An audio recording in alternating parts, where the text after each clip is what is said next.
Good afternoon. It's another wet, windy, soggy walk, and I want to talk to you today about though. Though. Though. We use though a lot in English. So one of the first examples I'm going to give you is when we use though to mean although. And it is in fact an informal and shortened version of although. And when we use it to mean although, we can put it at the beginning of the sentence or in the middle of the sentence. Here are some examples. Though confinement is very trying, Mrs. Cazot is remaining cheerful. Right, in the middle of the sentence, we change it slightly. Mrs. Cazot is remaining cheerful, though confinement is very trying. And we could use it after an adjective. Trying though confinement is, Mrs. Cazot is remaining cheerful. We also use it when we talk about something that's happened that's less usual. It doesn't normally happen. So let's imagine we lived in a world where I didn't drink coffee.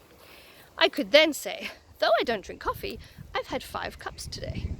I could also say, I don't drink coffee, though I've had 5 cups today. So it's been a tough day. I've needed caffeine, so I've done something I don't usually do. We also use it after thank you. So imagine somebody said to me, would you like a cup of coffee, Mrs. Cazot? I would say, I've had 5. Thanks, though. Which means I appreciate the effort. I appreciate that you're offering me this, but the effort is no longer necessary. I've already had enough. If I have some more, I won't sleep tonight. But I have another example of this.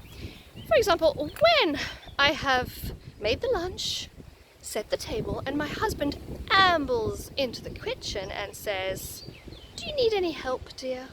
I reply, it's all been done. Thanks, though. Right, slightly different meaning there, but you know what I'm saying.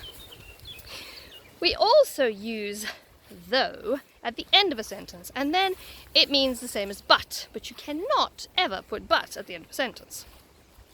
So, for example, I could say, that dress was very expensive. I bought it though. That curry was very spicy. I ate it though. French is very difficult. I learnt it though.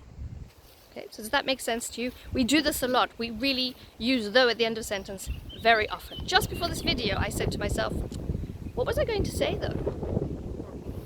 And we also use though at the end of the sentence to prove a counterpoint, to really give our argument and a different opinion. So before we got the dog, we used to have this conversation with my husband. He would say, dogs are messy. I would say, they bring so much joy though. He would say, dogs are too much work. I would say, I want one though. And you can see that though is a very powerful word because look. Oh, just disappeared. I got the dog, so it worked.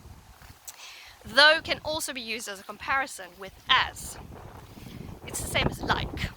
As though means the same as like. It's just a bit more formal and better English.